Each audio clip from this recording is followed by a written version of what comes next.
Hare Nama Hare Nama eva kevalam Kalo nasteva nasteva nasteva gatiranyata Hare Nama Hare Nama eva kevalam Kalo nasteva nasteva nasteva gatiranyata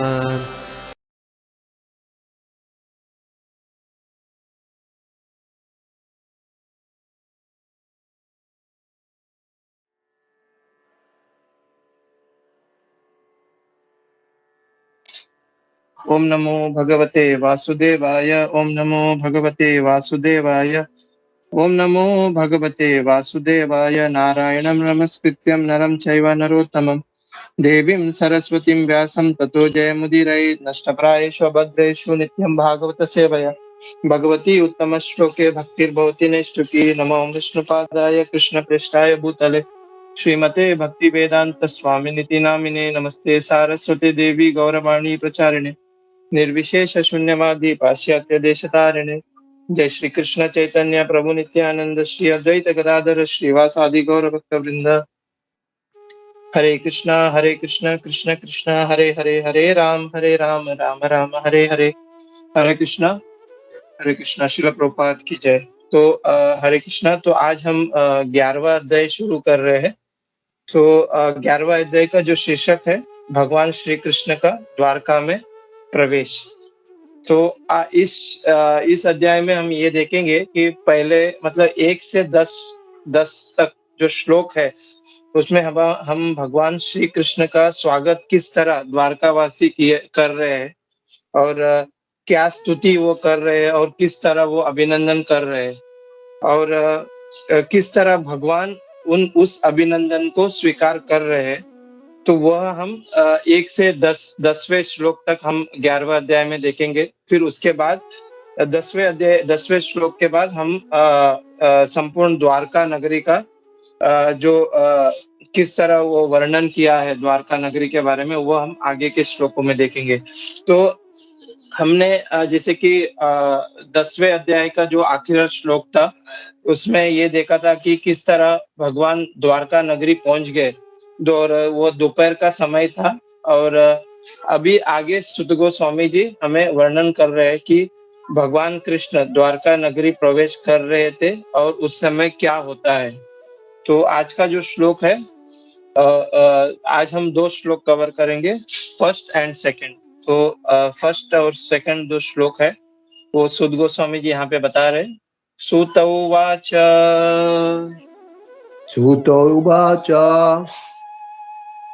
अनर्थान् स्वपरज्य अनन्तं च उपव्रजया श्रद्धान् जनपदान् स्वकान् जनपदं शकाम् दद्मौ तरवरं तेषाम् दद्मो धर्मवरं तेषाम् विषादं समयस्यानिव। विषादं सम्यं विभाग अनुवाद शिल प्रभुपाद द्वारा। शिल प्रभुपाद की जय। सुद गोस्वामी ने कहा, अनर्थों के देश के नाम से विख्यात अपनी अत्यंत समृद्ध राजनगरी द्वारका के निकट पहुंचकर भगवान ने अपना आगमन उद्घोषित करने तथा निवासियों के निराशाओं को शांत करने के लिए अपना शुभ शंख बजाया। तो इस श्लोक में हम ये देख रहे हैं कि जैसे भगवान द्वारका के पास पहुंच गए तो अपने भगवान ने अपना दिव्य शंख हम भगवत गीता में देखते हैं कि भगवान का जो दिव्य शंख है पांचजन्य शंख उसको भगवान ने बजाया। और जैसे शंख बजाया तो जो शंख के जो नाद से ध्वनि से द्वारका वासियों को बहुत राहत मिला क्योंकि ये सब भगवान के विरह में थे।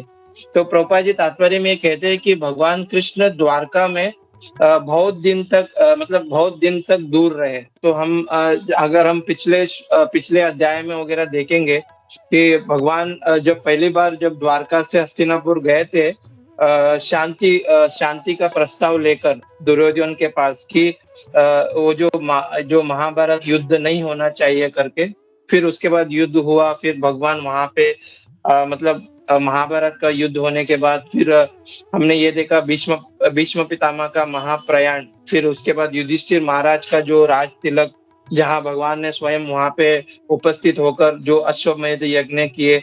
तो इस समय इस सारे जो लीलाएं जो भगवान ने किया था, तो इसमें काफी समय भगवान ने हस्तिनापुर में समय वहां पे बिताया। तो वही प्रभुपाद जी यहाँ पे कह रहे हैं कि भगवान काफी समय तक द्वारका से दूर थे। तो इसके वजह से क्या हो गया कि वहां के जो द्वारका निवासी है वो काफी निराश और विरह में थे। और ये क्यों निराश थे, तो उसके लिए प्रभुपाद जी आगे बताते हैं कि ये जो भी ये जो द्वारका वासी थे, वो कोई साधारण जीव नहीं थे, वह स्वयं भगवान के जो नित्य मुक्त पार्षद थे, उसके बारे में प्रभुपाद जी यहाँ पे बता रहे हैं। तो अगर हम ये नित्य मुक्त के बारे में अगर देखे जाएंगे कि हु इज द नित्य मुक्त, मतलब कौन है ये नित्य मुक्त लोग, तो प्रभुपाद जी अपने एक लेक्चर में बताते हैं अक्टूबर 1 1976 में कि ये जो नित्य मुक्त का मतलब है कि वह इस भौतिक दुनिया में कभी नहीं आते हैं। जैसे कि प्रभुपाद जी उस लेक्चर में बोल रहे थे कि जीव जो है विभिन्न प्रकार के होते हैं, जैसे कि नित्य मुक्त या नित्य सिद्ध या साधना सिद्ध, कृपा सिद्ध, नित्यबद्ध, ऐसे अलग अलग प्रकार के जीव होते हैं। तो हम सिर्फ और सिर्फ आज के जो श्लोक में जो प्रभुपाद जी बता रहे हैं कि नित्य मुक्त के बारे में, उसके ऊपर हम कुछ जानकारी लेंगे प्रभुपाद जी से। तो प्रभुपाद जी बता रहे थे कि ये जो नित्य मुक्त या नित्य सिद्ध जो लोग हैं, वो क्या आध्यात्मिक दुनिया में रहते हैं हमेशा। और जैसे कि भगवान कृष्ण स्वयं नित्य मुक्त और नित्य सिद्ध है, तो उसी तरह भगवान कृष्ण के जो सहयोगी है उनके साथ जब आते हैं, जैसे कि गोपियां हो गए, ग्वाल बाले हो गए और ग्वाल बछड़े हो गए, गाय हो गए, जो उनके साथ हमेशा जैसे कि भगवान के जो लीला रहते हैं, लीला जब भगवान करते हैं तो उनके साथ वो उनके साथ ही रहते हैं। तो प्रभुपाद जी वहां पे बता रहे थे कि वह विष्णु तत्व नहीं है, ये सब जितने भी जो है ये जीव तत्व है, पर ये हमेशा आध्यात्मिक लोक में रहते हैं और हमेशा भगवान के साथ लीला में पार्टिसिपेट करते हैं, इसके लिए इनको नित्य मुक्त या नित्य सिद्ध कहते हैं। और प्रभुपाद जी ये भी बताते हैं कि वो कभी दूषित नहीं होते, कि जब भगवान जब इस धराधाम में आते हैं उनके साथ, जैसे कि हम देखते कि जब भगवान कृष्ण आए तो कितने सारे जो उनके पार्षद थे, गोप सखी और उन जो गोप सखा है, ये सब उनके माता पिता, ये सब क्या है, नित्य मुक्त है। तो वो जब आते हैं तो जैसे भगवान जब इस धराधाम में आते हैं, तो इस भौतिक संसार के जो तीन ताप है, उससे वो कभी कंटेमिनेट नहीं होते। तो उसी तरह ये जितने भी जो उनके जो पार्षद आते हैं, वो भी कभी यहाँ पे कंटेमिनेट नहीं होते। तो प्रभुपाद जी वहां पे बता रहे थे कि ये जितने भी ये नित्य मुक्त या नित्य सिद्ध जो जीव है, जो भगवान के पार्षद है, वो कभी वो दूषित नहीं होते या कभी कंटामिनेट नहीं होते। तो उसके बारे में प्रभुपाद जी यहाँ पे बता रहे थे। तो नित्य मुक्त मतलब हमेशा जब भगवान आते हैं तो उनके साथ उनके पार्षद भी आते हैं यहाँ पे लीला करने के लिए। तो काफी समय मतलब भगवान उनके जो पार्षद थे दूर थे, मतलब वो द्वारका वासियों से दूर थे। उसके वजह से उनका जो विरह है या उनके जो विरह से वो क्या बहुत निराश हो गए थे। तो इसके वजह से, क्योंकि ये जो जितने भी पार्षद जो है, प्रभुपाद जी अपने तात्पर्य में बताते हैं कि वो क्षण भर के लिए भी भगवान से दूर रहना नहीं चाहते, वो हमेशा भगवान के साथ ही रहना चाहते हैं। तो प्रभुपाद जी अपने तात्पर्य में एक उदाहरण देते कि जैसे राजा जो है वो हमेशा अपने दल, अपने जो सेनापति, अपने जो रानियां, अपने जो जितने भी जो उनके जो निवासी है, उनके साथ ही हमेशा घूमते रहते हैं।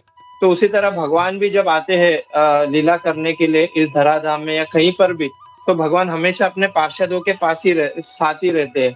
तो इसके वजह से वो विरह में थे जो द्वारकावासी, क्योंकि भगवान स्वयं काफी समय दूर थे उनसे।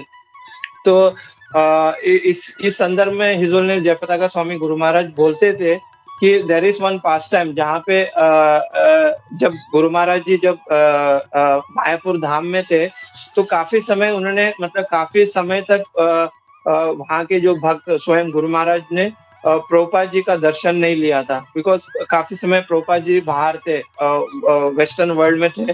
वो काफ़ी समय के मतलब वो बहुत मतलब वहाँ के जो भक्त स्वयं गुरु महाराज जी बहुत विरह में थे, क्योंकि लिए प्रभुपाद जी का दर्शन उन्हें हुआ नहीं है काफ़ी समय से। और जब जब पता चला कि प्रभुपाद जी मतलब मायापुर आ रहे हैं और वो भी अपने एक कार है प्रभुपाद जी का, बरगुंडी कार बोल के उसको बोलते हैं। तो उसमें प्रभुपाद जी आ रहे हैं, तो सब जितने भी जो भक्त थे उनको पता चला कि प्रभुपाद जी आ रहे हैं, तो वो मतलब कितने वो उत्साह हो गए, मतलब कितना वो मतलब उत्साह से वो लोग मतलब प्रभुपाद जी आ रहे हैं, है ना? मायापुर में।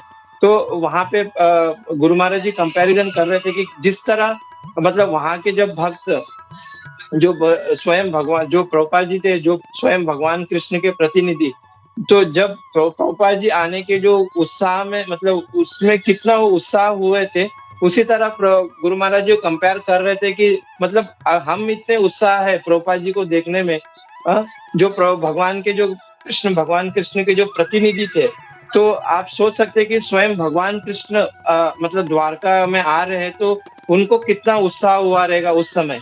और गुरु महाराज जी बता रहे थे कि जब प्रभुपाद जी आने का समय हुआ, तो जो लोटस बिल्डिंग है हमारा जो मायापुर में, तो उसके ऊपर जो सायरन है, उसमें से वो सायरन बजाने चालू किए कि प्रभुपाद जी आ रहे हैं, प्रभुपाद जी आ रहे हैं। और जब प्रभुपाद जी जो मेन गेट जो मायापुर का जो मेन गेट है, उससे वो जो मेन गेट से अंदर गए, अंदर आए, फिर उसके बाद जब वो मंदिर द्वार के अंदर घुसे और जैसे ही प्रभुपाद जी ने मतलब डोर खोला और प्रभुपाद जी जैसे ही डोर खोले और भक्तों को देखा, तो प्रभुपाद जी का जो स्माइल हम हमेशा देखते हैं, प्रभुपाद जी का मुखारविंद में जो स्माइल है, तो उसको मतलब वो जो पल था, गुरु महाराज जी बता रहे थे कि it was like a blissful, मतलब जैसे ही भक्त प्रभुपाद जी को देखे एंड उस मतलब वो उस ब्लिसफुल मतलब भक्त जो थे इतना खुश हो गए प्रभुपाद जी को देख के उस समय, मतलब कितना समय के बाद प्रभुपाद जी आए मायापुर में, तो गुरु महाराज बोल रहे थे कि हम तो है, हम एक कनिष्ठ भक्त है, तो अगर हम इतना खुश हो सकते हैं, तो ये जो द्वारका वासी है वो तो ये तो प्रेम के भक्त है, भगवान स्वयं स्वयं भगवान कृष्ण के पार्षद है, तो हम ये जान सकते हैं कि वो कितने खुश हुए रहेंगे उस समय। तो हिज ऑनर जयपताका स्वामी गुरु महाराज जी वो रिलेट कर रहे थे कि मतलब कितना वो खुश हुए रहेंगे द्वारका वासी। तो वो यहाँ पे प्रभुपाद जी अपने तात्पर्य में बता रहे थे कि क्यों वह इतने विरह में थे। फिर आगे प्रभुपाद जी अपने तात्पर्य में शंख के बारे में बताते हैं कि जब भगवान जब द्वारका के निकट आए, तो उन्होंने क्या किया, वो जो शंख की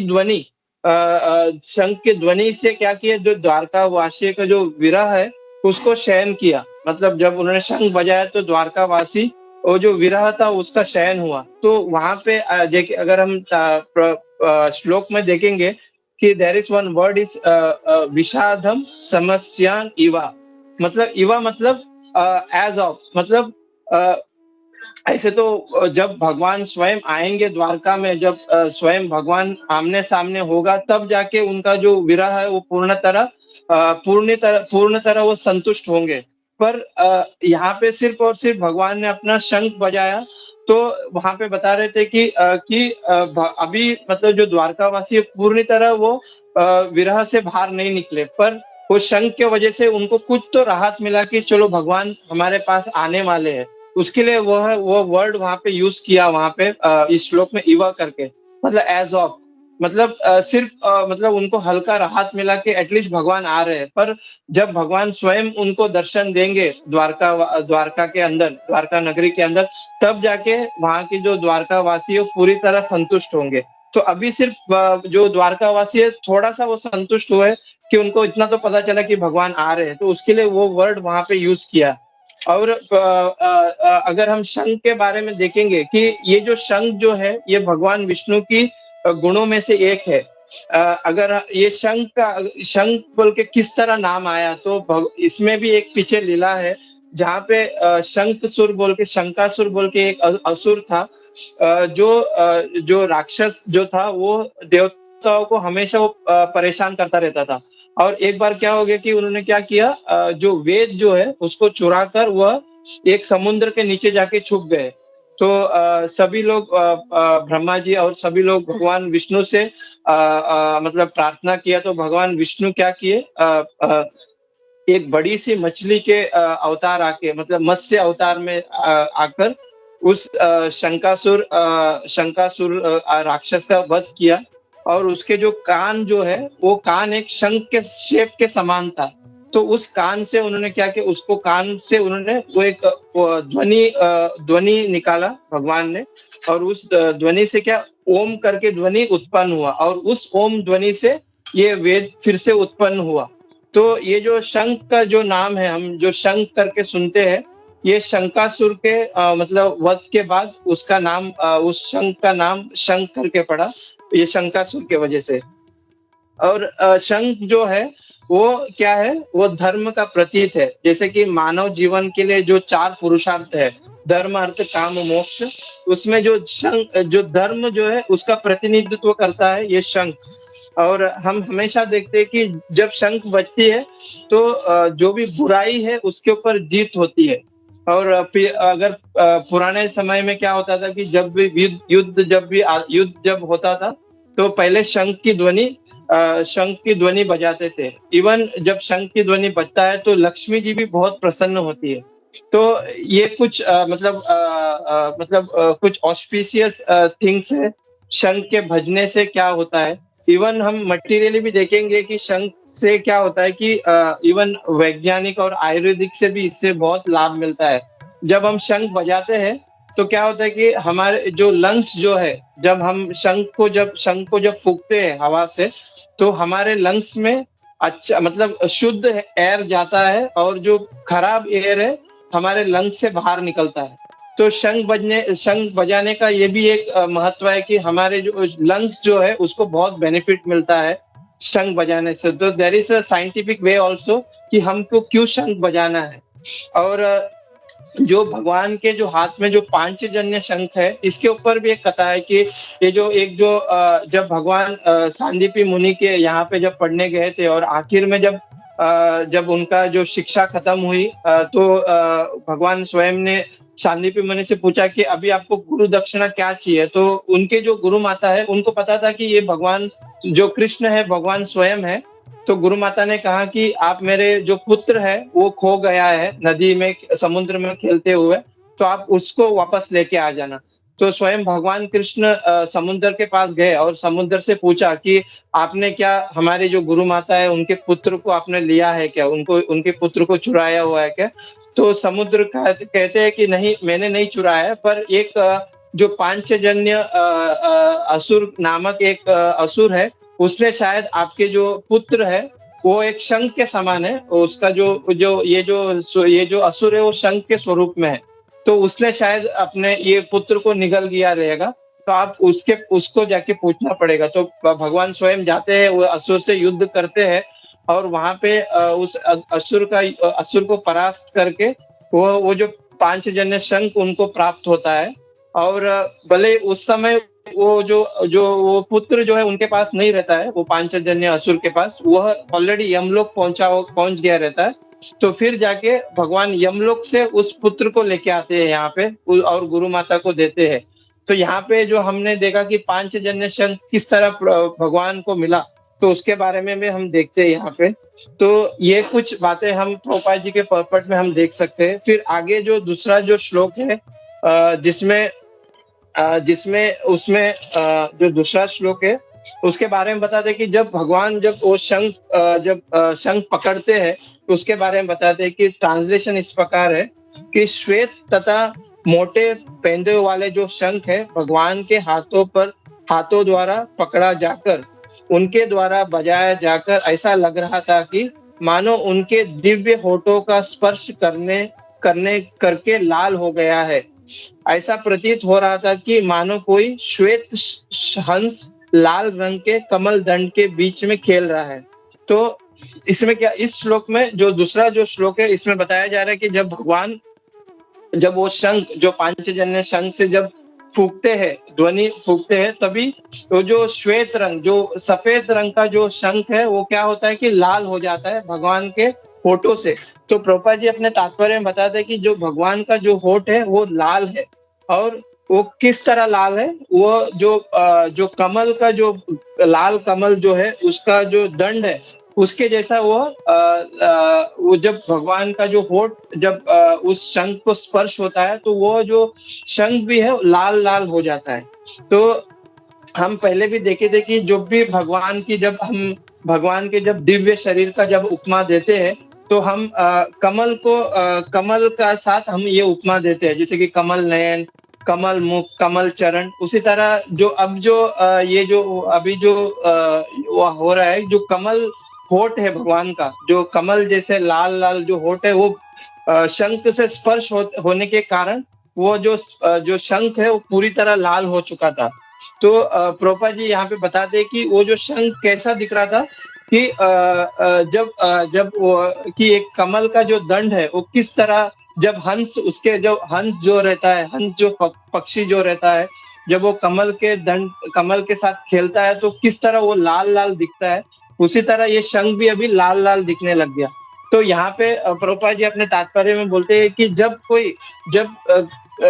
कभी भगवान के द्वारा जब वो जो शंख पकड़ा गया था तो वो जो शंख अद्भुत हो गया था, उसी तरह जो भी भगवान के संपर्क में आता है वो सब कुछ अद्भुत हो जाता है। तो यहाँ पे हिजुलनाथ जयप्रकाश स्वामी गुरु महाराज जी बोलते हैं कि जब कभी जो भी वस्तु भगवान से के संपर्क में आता है तो वो आध्यात्मिक हो जाता है। क्योंकि जैसे कि गुरु महाराज जी बोल रहे थे कि हम भौतिक संसार में इतने लिप्त हो चुके हैं और इतने बिजी हो चुके हैं हम अपने इंद्रिय तृप्ति में, पर गुरु महाराज बोलते हैं कि जब हम भगवान कृष्ण के भक्ति में आते हैं या भगवान कृष्ण के संपर्क में आते हैं तो हमारा जो लाइफ है, हमारा जो जीवन है वो भी स्पिरिचुअलाइज या सक्सेसफुल हो जाता है भगवान कृष्ण के वजह से। बिकॉज भगवान कृष्ण के संपर्क में आने से सब कुछ आध्यात्मिक हो जाता है। तो एक इंसिडेंस गुरु महाराज जी बताते हैं कि एक बार श्रील प्रभुपाद जी का व्यास पूजा मनाया जा रहा था, तो उसमें मतलब उस समय एक नाटक वहां पे प्रस्तुत किया था। तो उसमें उस नाटक में क्या हो रहा था कि ये जो यमदूत जो है, 3 यमदूत यमराज के पास आते हैं और वो यमराज से बोलते हैं कि यमराज जी हमारे अभी काफी मतलब ये प्रभुपाद जी के वजह से और चैतन्य महाप्रभु के वजह से और उनके जो प्रीचिंग के वजह से हमारे काफी कस्टमर्स मतलब हमसे दूर होते जा रहे हैं। बिकॉज जो भक्त जो है वो मतलब जो लोग है वो भक्त बन रहे हैं और जब करने के मात्र से, मतलब सिर्फ चैंटिंग करने के मात्र से वो गोलोक धाम पहुंच जा रहे हैं और घर पे सब डेटी वर्शिप कर रहे हैं, जिससे उनको इजी मतलब भक्ति करने में इजी हो रहा है। तो काफी मतलब हम किसको नरक लोग लेके जाए, अभी मतलब सब लोग भक्त बन रहे हैं और हमारा जो कस्टमर है वो सब कम होते जा रहे हैं। तो गुरु महाराज जी बोल रहे थे कि उसी तरह जब भक्ति में आते हैं और भगवान के संपर्क में आते हैं तो ऑटोमेटिकली हमारा जो हम इस भौतिक संसार से दूर होकर आध्यात्मिक संसार में आ जाते हैं। सो वी कैन रियलाइज, मतलब वो हम रियलाइज करते हैं हमारे स्वयं लाइफ में भी। और इवन शास्त्र में भी काफी प्रमाण है कि जो कोई भगवान के संपर्क में आते हैं वो डायरेक्टली गोलोक धाम पहुंच गए हैं। जैसे कि गुरु महाराज जी कहते हैं कि जो मनु के जो पुत्रियां थी, 3 जो पुत्रियां आहुति, पशुति और देहाहुति, वो स्वयं मतलब भगवान के जो ग्रंथ है, इवन देहाहुति तो स्वयं उनके देहाहुति उनके जो पुत्र है कपिल मुनि, जो भगवान के अवतार थे, उनसे वो सुनकर वो गोलोक धाम पहुंच गए। और इवन हम गुरु महाराज जी बोलते कि हम प्रहलाद महाराज को देख सकते हैं, जैसे वो प्रहलाद महाराज को हम देख सकते हैं। जैसे प्रहलाद महाराज जब उन्होंने कहा, प्रहलाद महाराज जब भक्ति के संग में आए फिर वो भक्त बन चुके थे। ऑल्दो वो एक राक्षस कुल में थे प्रहलाद महाराज जी, बट वो जब भक्त के संपर्क में आए और वो भक्त बन गए, कितने बड़े भक्त बन गए। इवन हम ध्रुव महाराज को देख सकते हैं, जब वो नारद मुनि के कांटेक्ट में आए और नारद मुनि के कांटेक्ट में आए तो जब भगवान का उनको दर्शन हुआ और भगवान का जो शंख उनको टच हुआ, तो ऑटोमेटिकली उनके अंदर पूरा वो जो वेद का ज्ञान उनको प्राप्त हो गया। तो हम गुरु महाराज यही बोल रहे थे कि जब हम भक्त के संपर्क में आते हैं या भगवान के संपर्क में आते हैं, तो ऑटोमेटिकली हम स्पिरिचुअलाइज हो जाते हैं। तो वह वहाँ पे गुरु महाराज जी यहाँ पे बता रहे थे। इवन तो हम जैसे कि एक अच्छा पॉइंट वहाँ पे बोला था कि यहाँ पे तो जैसे कि शंख और भगवान के होठ के बीच में, भगवान के जो लाल होठ है, कमल होठ है, उसके बीच में कोई मतलब बैरियर नहीं था। बट हम हमेशा सोचते हैं कि हम 16 माला जप कर रहे हैं, तो क्यों हम भगवान के संपर्क में नहीं आते? क्योंकि गुरु महाराज जी बोल रहे थे कि उस बीच, वो जो संपर्क के बीच में हमारा जो मन है, वो हमेशा हमारा वो बैरियर के जैसा है। हम सिर्फ अभी जो क्या कर रहे हैं कि गुरु महाराज जी बोल रहे हैं कि चलो 16 माला करो, या प्रभुपाद जी बोल रहे हैं, तो हमारे मन में सिर्फ वही है कि चलो 16 माला करना है और खत्म करना है। पर हमारे अंदर वो अभी वो अभी रुचि या वो भी टेस्ट उत्पन्न नहीं हुआ है। तो वो जो बैरियर जो है, मन जो है, उसको हमको कंट्रोल में करना है। तो हम किस तरह संपर्क में आ सकते हैं इस कलयुग में? तो गुरु महाराज जी बोलते हैं कि कली काला नाम रूपे कृष्ण अवतार, मतलब भगवान जो है कलयुग में एक अपने नाम के रूप में आए हुए, और वो नाम क्या है? हरे कृष्णा कृष्ण कृष्ण हरे हरे, हरे राम राम राम हरे हरे। तो हम जब इस कलयुग में बहुत सरल हमको दिया है कि हम किस तरह भगवान के संपर्क में आएंगे। सिर्फ भगवान का नाम जब हम लेते हैं, हरे कृष्ण महामंत्र हम करेंगे, तब हम इजिली भगवान के संपर्क में आ सकते हैं। तो गुरु महाराज जी बोलते थे कि this is the only process in the कलयुग में, यही एक प्रोसेस है कि हमें हरे कृष्ण महामंत्र का जप करना है। फिर आगे प्रभुपाद जी कहते हैं अपने तात्पर्य में कि भगवान तो कण कण में है, तो हमें क्यों नहीं दिखाई दे रहा है? जैसे कि प्रहलाद महाराज ने कहा कि इस खंबे में भी भगवान उपस्थित है। और जैसे उनके जो पिता है हिरण्यकशिपु जी, जब वो उस खंबे को तोड़ते हैं, तो भगवान स्वयं वहां पे अवतार होता है। तो हमारे अंदर क्या प्रॉब्लम है कि हमको क्यों नहीं दिख रहा है कण कण में? बिकॉज हमारे अंदर अभी जो वो जो अज्ञान में जो चश्मा है, वो हमारे हमारे आंखों में पड़ा हुआ है कि हम कौन है। ये मेरा शरीर है, ये मेरी पत्नी है, ये मेरे बच्चे हैं, ये सब कुछ मेरा है। तो हमें इस अज्ञान जन चश्मे को उतारना पड़ेगा, तो तब जाके हमें भगवान का दर्शन होगा हर एक कण में भी। तो यहाँ पे ये भी प्रभुपाद जी अपने तात्पर्य में बता रहे हैं कि ये किस तरह होगा कि भगवान की प्रेम करके हम ये जो अज्ञान जन जो चश्मा है, उसको उतार सकेंगे। तो जैसे कि भगवान स्वयं कहते हैं कि भगवत गीता में, तेषां सतत युक्तानां भजतां प्रीति पूर्वकम ददामि बुद्धि योगम तम येन माम उपयन्ति ते, कि जो मेरे प्रेम पूर्वक मेरी सेवा में निरंतर लगे रहता है, मैं उन्हें ज्ञान प्रदान करता हूँ। मतलब वो अज्ञान जन चश्मा को उतारने के लिए भी हमें कौन ज्ञान प्रदान करेगा? भगवान स्वयं ज्ञान प्रदान करेगा। पर किसे भगवान ज्ञान प्रदान करेंगे? जो मेरी प्रेम पूर्वक सेवा करेंगे, जो भगवान के जो सेवा करेंगे, उसको ही भगवान ज्ञान प्रदान कर सकते हैं। तो वहां पे तो इवन भगवत गीता में भी भगवान वही कह रहे हैं कि हम जब भगवान की भक्ति करेंगे, तब जाके हम ये जो अज्ञान में अंधकार है, उसका हम उससे पर्दा हटा पाएंगे। तो वही हमें प्रभुपाद जी अपने तात्पर्य में कहते हैं कि हम किस तरह भगवान के संपर्क में आएंगे? ओनली थ्रू हरे कृष्ण महामंत्र के द्वारा ही संपर्क में आ पाएंगे इस कलयुग में। तो या there is one more word, मैं यहाँ पे फिनिश करता हूँ कि वहां पे प्रभुपाद जी ने कहा कि अपने तात्पर्य में परमहंस के बारे में बताया था कि परमहंस कौन होते हैं? जो आध्यात्मिक बुद्धिमान व्यक्ति जो होते हैं, जो मतलब जब दूध और पानी में भी वो दूध को निकाल ले और पानी को वहीं पे छोड़ दे, तो उसी और परमहंस का क्या रोल है? वो हमेशा भगवान के चरण कमल को पकड़े रखते हैं, क्योंकि उनको पता है कि ओनली भगवान के चरण कमल ही उनके लिए गति है। तो उसी तरह प्रभुपाद जी हमें अपने तात्पर्य में बताते हैं कि सिर्फ और सिर्फ भगवान के जो कमल चरण है, उसको हमें हमेशा पकड़ के रखना है, तब जाके हम इस भवसागर से पार हो पाएंगे और भगवान के संपर्क में आ पाएंगे। सो हरे कृष्णा। तो मैं यहाँ पे रुकता हूँ। अगर कुछ त्रुटियां हुई तो प्लीज आई बेग, क्योंकि यहाँ पे मैंने जो कुछ बोला है मतलब भक्तों के मुखारविंद से और गुरु महाराज के मुखारविंद से जो सुना है, वही मैंने यहाँ पे कहा हुआ है। हरे कृष्णा। श्रील प्रभुपाद की जय। हरे कृष्णा प्रभु। बहुत अच्छा, जैसे आपने अभी कहा कि संपर्क में आने से कितना लाभ होता है। वैसे आप कुछ दिन पहले हिसोली ने जय पताका महाराज जी के संपर्क में आए थे, बहुत सारे भक्तों के संपर्क में आए थे। तो आज आपका वो जो लेक्चर है तो ऐसा लग रहा था कि हाँ कि खुद महाराज बोल रहे हैं और बहुत अच्छा लग रहा था। ऐसे लग रहा था कि सुनते जाए। वो होता है संपर्क में आने से इतना अच्छा होता है। हरे कृष्णा।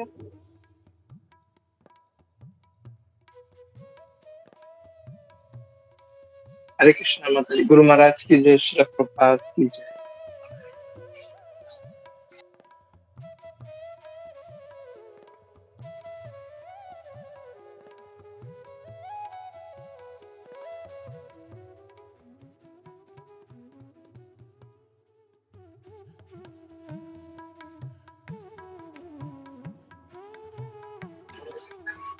हरे कृष्णा। प्रभु।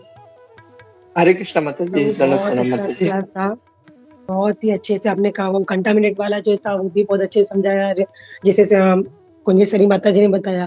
ऐसा लग रहा था जैसे सुनते ही रहे। बहुत अच्छे से आपने, मतलब आपका जो फ्लो था ना वो बहुत अच्छा था कि कंटिन्यू आप वो जो बोल रहे हो तो ऐसा लग रहा था कंटिन्यू हम सुनते रहे। सिर्फ मेरा एक क्वेश्चन है कि वैसे पता है लेकिन फिर भी मैं सोची थी पूछ लूं कि प्रसादम कंटामिनेट होता है क्या? गोपी मनोप्रभु है, कुंजेश्वरी माता जी है, आप लोग सब लोग हो, तो जस्ट मुझे एक क्वेश्चन पूछना था।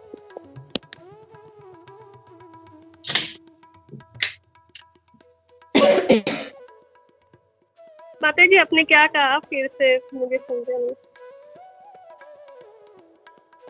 प्रसादम मतलब कंटामिनेट होता है क्या? जैसे बोलते हैं ना कि किसी रीजन से हो तो हमें नहीं खाना चाहिए कि कैसे? वो मेरा सवाल था मैडम।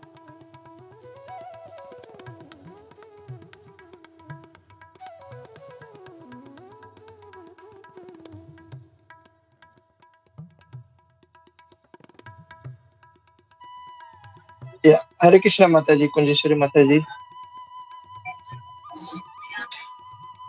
हरे कृष्णा प्रभु। मुझे अभी भी माता जी का प्रश्न समझा ही नहीं है। हरे कृष्णा। माता जी शायद मुझे ऐसा बोलना है कि अशुद्ध जैसे बोलते हैं ना किसी रीजन से फॉर एग्जाम्पल अभी जैसे मेरे घर में मेरे प्रभु जी के बड़े भाई की डेथ हुई है, तो जैसे 12 दिन हमारा वो 11 दिन का जो सूतक होता है, तो उसमें समझो अभी कहीं से मतलब मैं प्रसाद जैसे मायापुर गई थी, वहां से मैं लेके आई हूँ, तो वो क्या अशुद्ध हो जाएगा? मतलब वो क्या, वो मैं पूछ रही थी।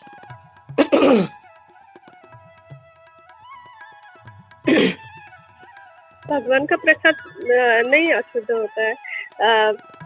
वो कैसे अशुद्ध हो सकता है? जैसे जगन्नाथपुरी का राइस भी कितने कितने सालों तक रहता है। वो राइस लेने के लिए लोग कितने फिर 3-3, 4-4, 6-6 साल तक रहता है। भगवान का प्रसाद अशुद्ध नहीं होता है। उल्टा आपके लिए तो बहुत अच्छा है कि ऐसा समय है जब भोग नहीं लगा सकते 13 दिन या कुछ, तो उसमें आप भगवान का प्रसाद उसमें मिक्स करके खा सकते हो 13 दिन, फिर भी आपको अच्छे से प्रसाद ही मिलेगा। तो और प्रभु जी ऐड की।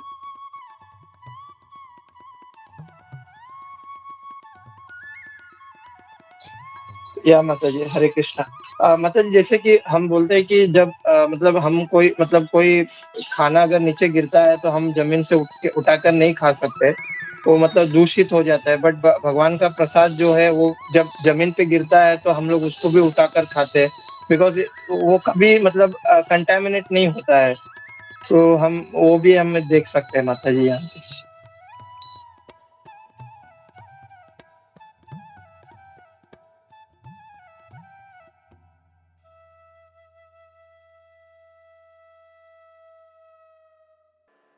या, हरे कृष्णा प्रभु, आवाज आ रहा हरे कृष्णा प्रभु जी। आप दंडवत। है? नहीं, सही बोला कि प्रसाद जो है वो कभी वो मतलब खराब नहीं होता या अशुद्ध नहीं होता कभी भी, क्योंकि बोलते हैं ना भगवान में, भगवान के नाम में, भगवान के नाम में और भगवान के प्रसाद में कोई फर्क नहीं है। That's good as Krishna. तो कृष्णा कभी कंटेमिनेट कैसे हो सकते हैं? तो ऐसा भी बोलते हैं ना, Krishna and Krishna Prasad is not different. तो कृष्णा कैसे अशुद्ध हो सकते हैं? अगर ये भी हम लोग लॉजिक से कैन अंडरस्टैंड कि मतलब ये कभी अशुद्ध नहीं हो सकता, चाहे कुछ भी हो जाए, कितना भी अशुद्धि आ जाए, कोई कितना भी अशुद्ध व्यक्ति आके उसको छू ले तो भी वो कभी अशुद्ध नहीं हो। उल्टा वो खाने से हम लोग प्यूरिफाई। हरे कृष्णा।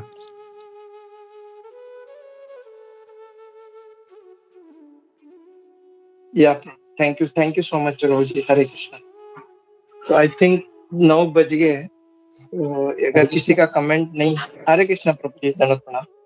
धन्यवाद प्रणाम। बहुत बहुत बढ़िया क्लास था। जैसे अभी कुंजेश्वरी माता जी कह रहा था, जैसे आपने अभी मायापुर में गया, जाके वहां के गुरु का संग मिला, तो मैं तो कहूँ गुरु का संग हम लोग को कभी कभी मिलना चाहिए हमारा शुद्ध का लिए। तो जैसे आपने गुरु का वहां पे संग मिला, आज आप क्लास इतना बढ़िया क्लास दिया, बहुत बहुत बढ़िया क्लास दिया, बहुत से सारे पॉइंट था। तो वही जैसे अभी ये शंख, आप शंख का बारे में कह रहा था, शंख का मतलब जल जो होते हैं इतना शुद्ध होता है। शंख का जल कहाँ पे अगर पूजे के बाद कहाँ पे मतलब ये कर देंगे ना, मतलब वो जगह पूरा जहाँ पे पूरा अशुद्ध होता है वो भी शुद्ध हो जाता है। और शंख जब बजाता है पूजा का पहले व पूजे के बाद, तो जितना दूर तक शंख का आवाज जाता है, तो उस दिन एक प्रभु ने बता रहा था, मतलब जितना मतलब वहां पे जितना और अनऑस्पिशियस जितना खराब कुछ होगा ना, तो वो निकल जाता है। मतलब शंख का जितना आवाज जितना दूर तक जाएगा उतना दूर तक मतलब शुद्ध हो जाता है।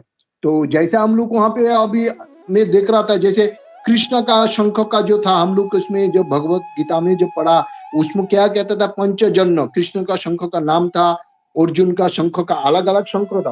अर्जुन का शंख का नाम था देवदत्त, जैसे इसका भीम का शंख का नाम था पोंडो, हाँ, और युधिष्ठिर का था अनंत विजय, नकुल का था शोघोष, और महादेव सहदेव के था मुनि पुष्प। तो यही था शंख का।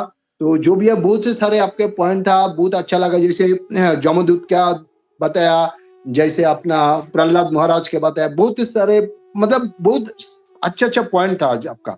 हरे कृष्ण, बहुत अच्छा बढ़िया क्लास था प्रभु। हरे कृष्ण।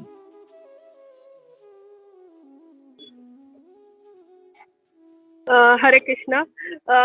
व्रजप्रिया माता जी के बारे में अगर हम लोग सोचेंगे, एक मिनट,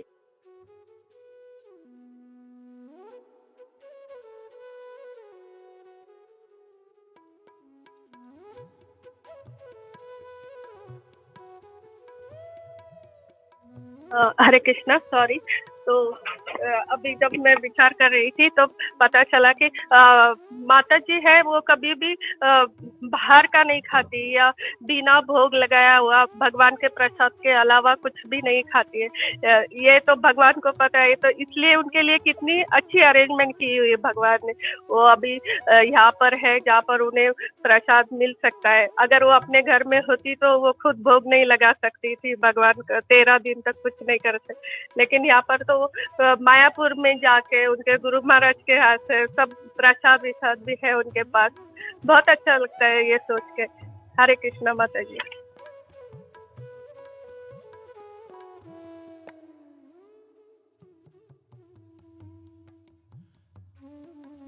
हरे कृष्णा सरोजगिरी प्रभु, आज आप एकदम गोलोक एक्सप्रेस की तरह आपका लेक्चर था, और पूरे पॉइंट में मतलब आपने बहुत अच्छे अच्छे पॉइंट्स बताए।